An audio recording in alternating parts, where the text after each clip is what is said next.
โดยสบายดีสบายดีอ้าวข่อยต้องเปิดแล้ว เอา สบายดีสาวโสดเนาะทุกคน โดย วันนี้ก็ สบายดี คือมีโอกาสมาหาเพิ่นเป็นครั้งแรกว่าซั่นเนาะ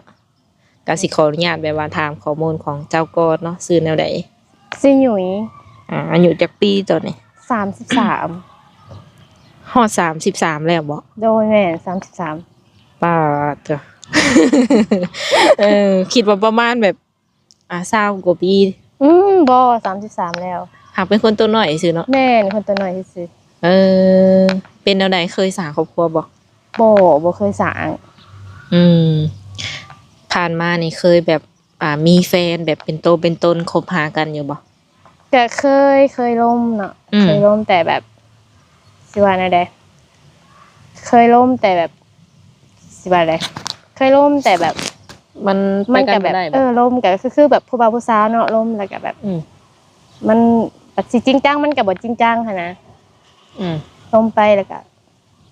ไปเรื่อยๆหั่นน่ะก็จะแบบเฮาจริงจังเขาแบบบ่จริงจังหั่นน่ะมันก็เลยก็เลยโสดคือแบบสไตล์ยกตัวอย่างเฮาอยากสร้างครอบครัวแต่ว่าเขายังบ่ทันพร้อมแม่นคล้ายๆแบบนั้นความคิดบ่ตรงกันก็เลยไปกันบ่ได้แม่นแต่คบกันนี่ได้ปีเป็นเดือนอยู่บ่ล่ะก็มีเป็นปีเป็นเดือนแล้วก็สุดท้ายก็มันก็คือคล้ายแบบความคิดมันแตกต่างกันหั่นน่ะก็เลยไปกันบ่รอดก็แยกย้ายกัน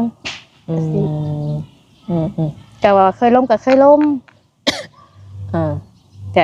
คล้ายๆแบบเฮาล้มไปก็เฮาพร้อมแต่เขาบางทีเขาก็บ่พร้อมหั่นนะแล้วก็เลิกลากันไปก็ถือว่าครองโสดมานี่ได้จักปีแล้วตอนนี้33แบบว่าโสดสนิทบ่มีไผมาลงโสดสนิทแม่นบ่มีไผลงคือเฮาเองก็เปิดใจแบบให้คนเข้ามาอยู่บ่แต่มันก็เปิดแต่แบบเข้ามาก็มันแบบว่าสิว่าแนวใดบางคนก็เข้ามาก็แบบคล้ายๆเขาเป็นทางผ่านล้มๆไปซื่อๆแล้วก็สุดท้ายก็หายไปแบบนี้นะเป็นนำเฮาเองแบบเป็นจังได๋ก็บ่ฮู้ว่าเป็นนำเฮาบ่หรือเป็นนำไผก็บ่ฮู้หั่นน่ะบางทีก็อันนี้คงเฮายังบ่เกิดบ่รู้แนวใดอันนี้คิดเอาเองคิดเองยันว่าแนวนำไปดูดวงดูหยังมาบ่ก็ดูดวงก็ไปเบิ่งก็เบิ่งอย่างอื่นดูดวงก็แบบก็คิดว่าฮอดมื้อก็สิมีหั่นแหละเนาะก็คิดแบบนั้นก็เลยแบบก็บ่ได้คอยซีเรียสเพราะปานใดหั่นน่ะได้ก็เอาบ่ได้ก็แม่นได้ก็โสดไปก่อนแม่นได้ก็ล้มบ่ได้ก็บ่เป็นหยังค่ะเพราะว่าถ้าล้มไปมันบ่แม่นก็คือว่าหั่นแหละแม่นบ่เสียเวลาทั้งสองในมื้อนี้นี่ถือว่าออกมาเปิดใจเนาะแม่นก็ลองเปิดเบิ่งหั่นน่ะว่าสิเป็นแนวใดอยู่ลงก็ล้มหั่นน่ะ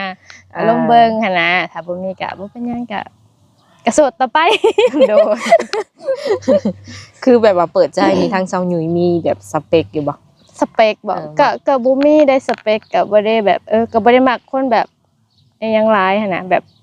ร่วมกันเข้าใจกันแล้วก็โอเคหั่นน่ะก็ร่วมได้หั่นน่ะบ่มีสเปคบ่จำเป็นฮอดยามนี้หั่นเนาะแต่ก่อนหันมีเนาะเฮาก็ฮอดไว้นี่ก็แบบพอแต่เป็นผู้ใหญ่ร่วมกันเข้าฮู้เรื่องก็ร่วมได้คือตอนนี้ทั้งเจ้าพร้อมสร้างครอบครัวเลยบ่ตอนนี้บ่แม่น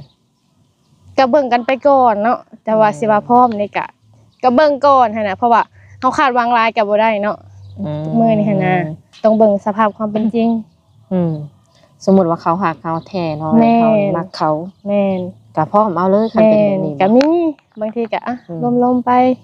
บางทีเข้ากันบ่ได้ก็บ่เป็นหยังเป็นอ้ายเป็นน้องกันรู้จักกันก็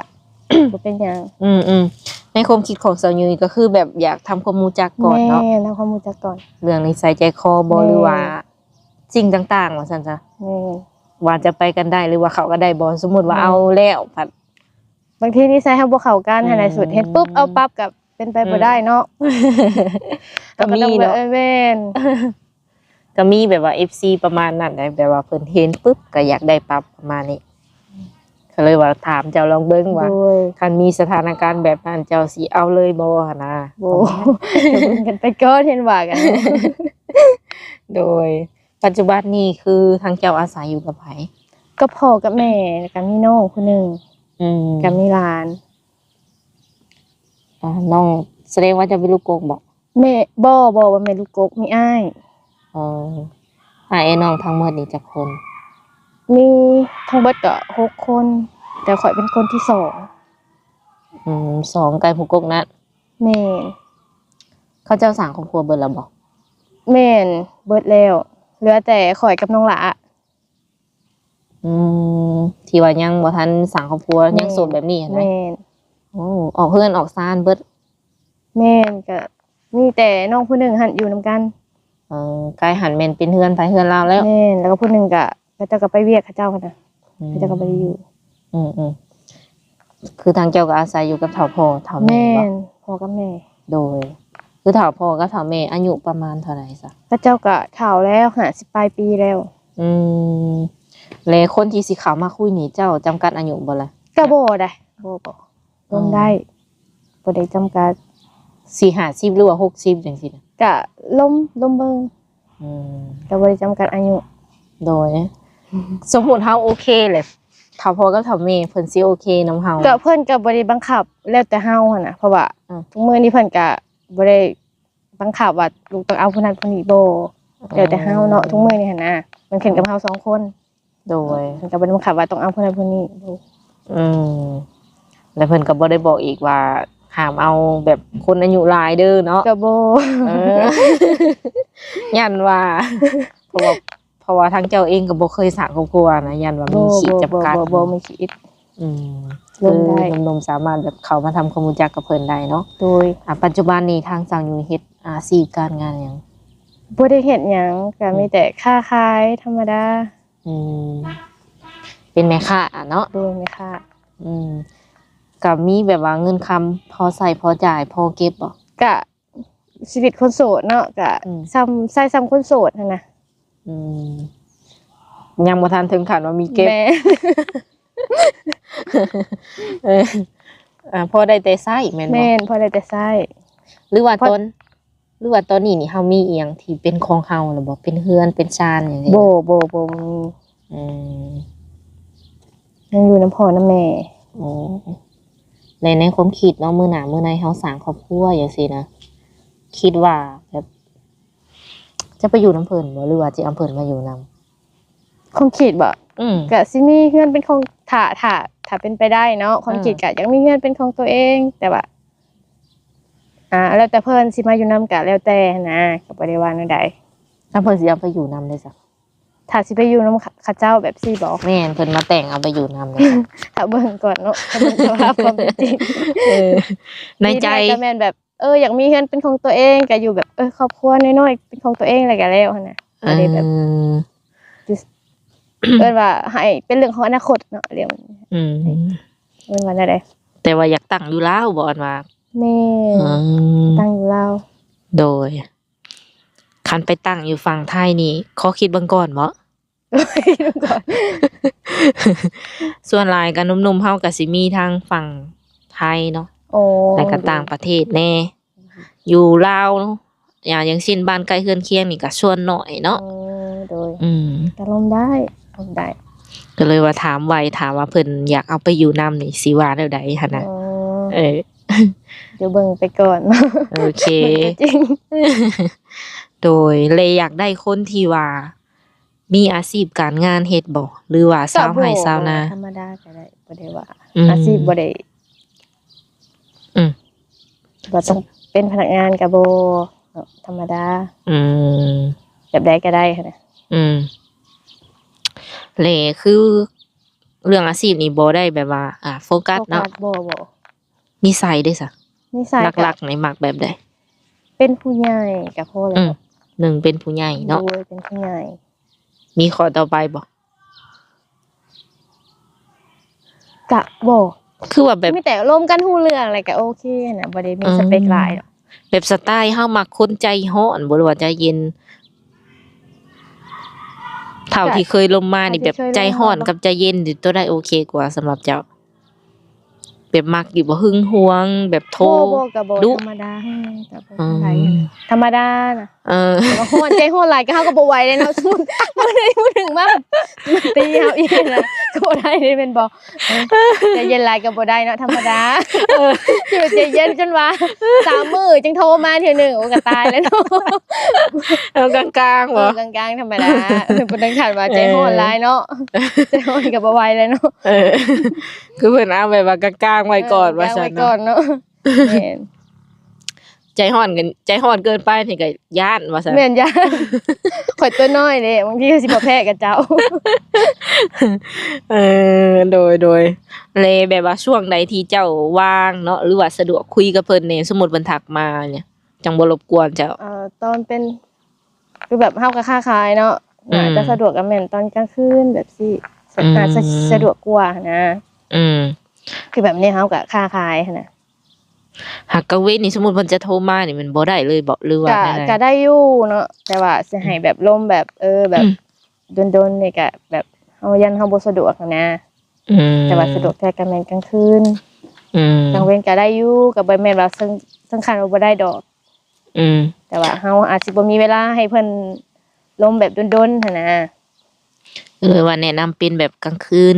จะได้โดนแน่ประมาณนี้เนาะก็มีแนะนำง่ายๆก็ประมาณแบบทักมาถามเพิ่นก่อนก็ได้เนาะ โดยทักได้ มาต่อกันเนาะสมมุติว่าถ้า FC เห็นคลิปอะไรแบบเพิ่นก็เห็นแต่ในรูปจังซี่นะเนาะ โดย อยากมาหาตัวจริงบัดนี้มาได้ ถ้าสะดวกก็มาได้เนาะถ้าเฮาสะดวกนะ โอ้ ถ้าเฮาสะดวกแล้วเพิ่นก็สะดวกตรงกันหั่นนะ ก็มาได้ เป็นหยัง ยันว่าเพิ่นสะดวกตอนใดละมาได้เลยนะ เขาก็ว่าบ่ว่าเนาะ บางทีเพิ่นมาเฮาค่าเด้ซะก็ว่าบ่ได้เนาะ ก็เอาเป็นแบบว่า สะดวกทั้งสอง แม่นสะดวกทั้งสอง แสดงว่าให้นัดก่อนอันนี้เนาะ โดยแม่นต้องให้นัดก่อน หากในใจนี่อยากให้เพิ่นมาหาอยู่บ่ ก็ สมมุติคุยกันเลยอยากเห็นหน้าเพิ่นอยู่บ่ ก็มาก็ได้บ่เป็นหยังหั่นนะ ก็พอได้เห็นหน้าเห็นตากัน โดยก็บ่เป็นหยังถ้าเฮาสะดวกหั่นนะ อ่า ในกรณีที่เฮาสะดวกก็มาได้ โดย คือเฮาค้าขายหรือว่าขายเครื่องแบบนี้เนาะ โดย มีมื้อพักมื้อผ่อนบ่ ก็ว่าถึงอาชีพค้าขายเนาะก็ อืม ส่วนหลายก็บ่ค่อยได้พักดอก อืม ก็ไปอยู่แบบตลอดหั่นนะ อืมเวียกบ่คงที่ แม่นเวียกบ่คงที่ เริ่มแบบเฮ็ดเวียกตั้งแต่จักโมงแบบตอนเช้าเฮาเริ่มค้าขาย ก็เริ่มแต่เฮาก็เกมขายเครื่องขายเนี่ยหั่นนะบางทีก็เริ่มแต่ 6:00 นแบบสิ อืม เพื่อเฮาสิแล้วเด้เนาะเฮาก็ต้องไปแต่เช้า โดย คือตั้งแต่ใหญ่มาเนาะเคยไปแบบหาเงินอยู่ฝั่งไทยบ่ บ่ตั้งแต่เกิดมาบ่เคยไป ไปหลินไปเที่ยวก็บ่ได้ไป บ่เคยไป เออแบบเคยไปหลินสถานที่ที่มันไกลๆจากบ้านตัวเองบ่ ก็บ่เด้ส่วนหลายก็อยู่ขอบเขตแถวบ้านว่าแล้วก็บ้านแล้วเนาะเฮาก็บ่ค่อยได้แค่แบบออกต่างแขวงพอปานใดหั่นน่ะ แสดงว่าเป็นคนที่บ่ค่อยมัก แม่ ไปหัดไปนี่ปานใด แม่ อะไรมักแบบไปหลินไปเที่ยวตามบ้านอยู่แบบปาร์ตี้กินเหล้ากินเบียร์นี่นะ บ่มัก เออ เออ สิไปดอก ยู่ ไปดองนี่ก็ไปอยู่หั่นนะแต่ว่าไปประตอกปาร์ตี้บ่มัก โสดอยู่แต่ว่าบ่มักปาร์ตี้ บ่ เป็นน้ำเฮาเฒ่าบ่เลยเนาะได้ เออคือว่า จะเห็นอยู่แบบรุ่นน้องเขาจะไปประตอกปาร์ตี้น่ะ เออ ไปแบบไปดองไปงานยังก็ไปอยู่เนาะบ่ถึงขั้นว่าบ่ไป แต่ว่าเป็นตี้แบบนี้ค่ะบ่มักอยู่แล้วค่ะคนนี้ใส่บ่มักอยู่แล้วนะ คือเป็นดองเป็นงานนี่ก็ไปปกติ แต่ว่า โดย เป็นตี้แบบคืนซอดแจ้งนี่ก็บ่ไป แล้วก็บ่มัก เป็นคนบ่มัก ออกงานได้ โดยออกงานได้ แต่บ่ค่อยมักตีเบิดคืน บ่มักตี้เบิดคืน เบิดมื้อเบิดคืนอะไร แม่ อย่างเงี้ยเนาะ กินถกกินท่อมนี่บ่ไหวเนาะหาบ่ได้ บ่ได้ แล้วก็บ่มักแบบนั้นพร้อมหั้นนะ โอ้คันคนแบบว่าสูบยานี่ดิรับได้บ่ ก็สูบยาก็ เป็นบุหรี่ธรรมดานี่นะ ก็ได้อยู่ มีหนวดมีเคราก็ได้บ่ ก็เบิ่ง เนาะหนวดก็เบิ่งแต่ว่าเป็นจริงเนาะหนวดสัมภาระสีก็บ่เบิ่งสภาพความเป็นจริงเนาะ แบบหมายถึงว่า เรายอกซื่อๆเด้อ แล้วยังว่าหนวดยาวเกินไปเลย เกินไปธรรมดาได้อยู่เนาะปกติของคนกับแบบผู้ชายก็มีอยู่แล้วนะแต่คันว่ายาวเกินไป เกินไปก็บ่ไหวเนาะข่อยย่านก็บ่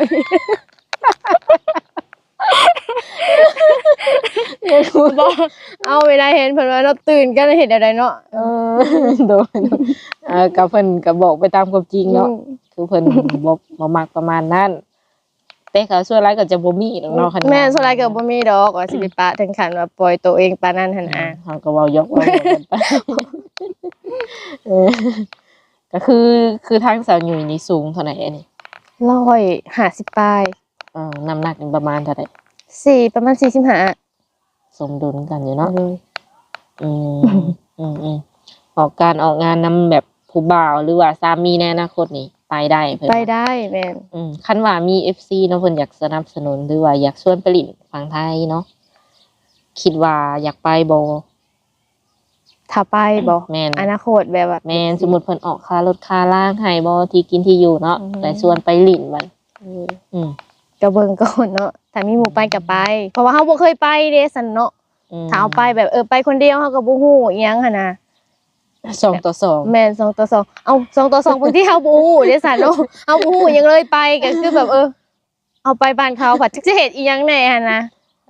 จังหน่อยก็มีสมู่บ่บ่ได้ถามกันก็ก็ยังดี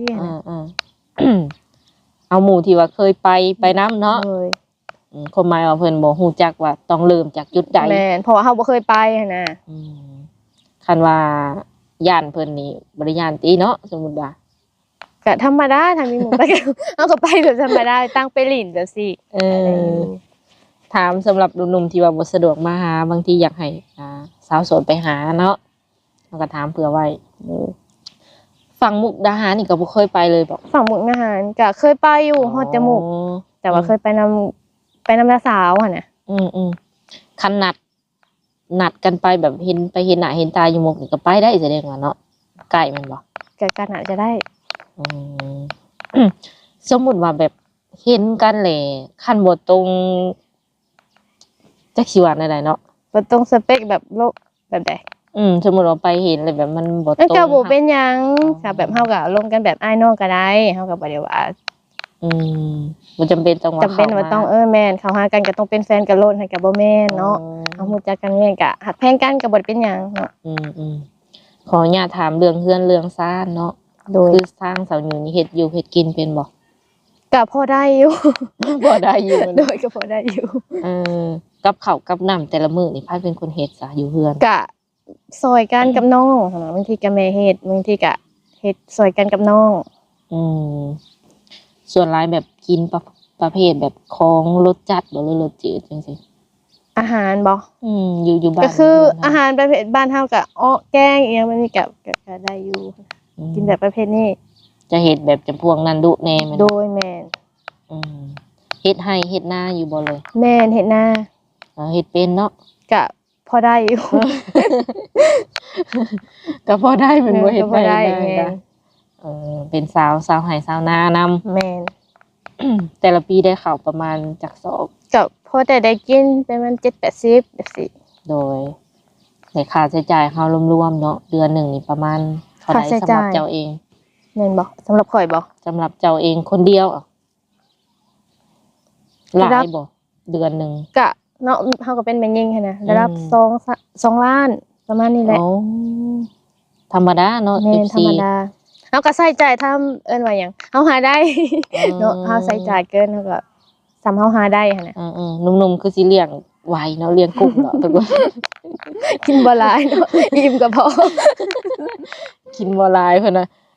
สิว่าในเพิ่นหามาได้แบบเพิ่นก็ใช้จ่ายประมาณเดือนนึง2ล้านเนาะแต่บ่ได้เก็บได้นี่เนาะก็สิว่าเก็บก็มันก็คือเฮาก็ยังโสดเนาะ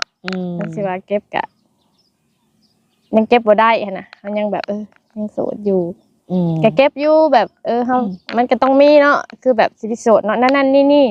คือดองนั่นดองนี่เป็นงานเฮาก็ต้องได้ต้องได้สวยหมู่หั่นน่ะคือแบบแต่ก็สร้างครอบครัวคือหมู่หั่นน่ะผัดหมู่ฮอดเฮาก็ต้องไปซอยหมู่แม่นบ่โดยเฮาก็บ่ฮู้ว่าโอกาสเฮาสิได้บ่งานเฮาก็ต้องซอยหมู่ไว้ก่อนแบบซี่นะคัน ฮานี่จักสิ สิได้บ่ได้ก็บ่ฮู้เนาะ ก็ซอยไว้ก่อน แม่น อ่ะโอเคเนาะทุกคนคือถามว่าเพิ่นจะทักมาลิงนี่ทักมาทางใดก็ลืมถาม Facebook ก็ได้หรือว่า มีแต่ ทาง เฟซบ่ แม่น WhatsApp อ่า เท่านั้นแหละ เป็นไลน์มีบ่ LINE นี่คือบ้านเฮาบ่ค่อยได้เล่นเนาะ LINE เนาะตั้งไปก็บ่มีหมู่เล่นนำหั่นนะ มันแล้ว เกิดบ่ค่อยได้เล่นหั่นนะถ้าก็บ่ได้ตั้งเลยหั่นนะเพราะว่าเฮา อืม เฮาครบส่วนหลายเฮาก็บ่ได้เล่น LINE เนาะบ้านเฮา อืม ส่วนหลายก็เล่นแต่ Facebook แล้วก็ WhatsApp เท่านั้น มีอยู่ตอนนี้มันเป็นเฟซกับWhatsApp เนาะ แม่น คันว่ามีหนุ่มๆที่ว่าเพิ่นบ่สามารถเล่นเฟซหรือว่าเล่นแอปได้นี่เพิ่นอยากให้ตั้งไลน์จังซี่นะคิดว่าจะสะดวกบ่ ตอนนี้บ่โดย มี จะ ความหมาย ตอนนี้ มี บ่ คนทักมามีคนทักมาเลยเพิ่นอยากคุยนำเนาะ อ๋อ อืม ก็ได้ ไปตั้งได้อยู่เนาะ ตอนนี้ยังตั้งบ่ได้ โทรศัพท์เบ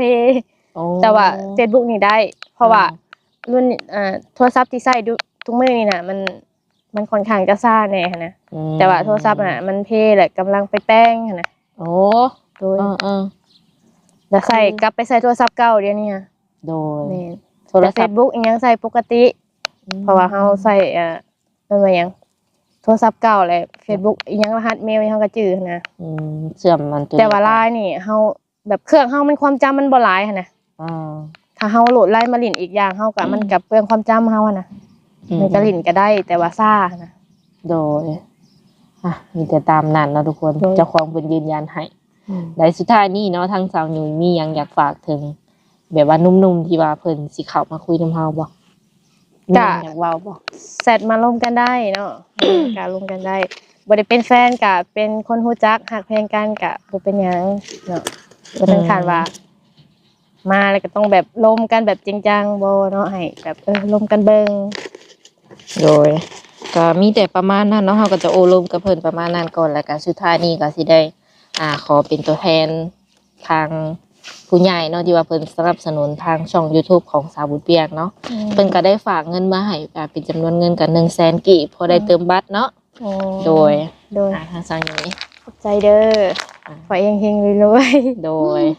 แต่ใดก็ขอให้พ่อฮักแท้เนาะ ๆโดยค่อยมากแท้เกิดไวๆเด้อ ถ่าโดนแล้วมัน ถ่า บ่ โดนแล้วเด้อ โอเคสำหรับคลิปนี้สาวบุญเปียงกับสาวหนุ่ยจะได้ขอตัวเจ้าไว้ก่อนสบายดี สบายดี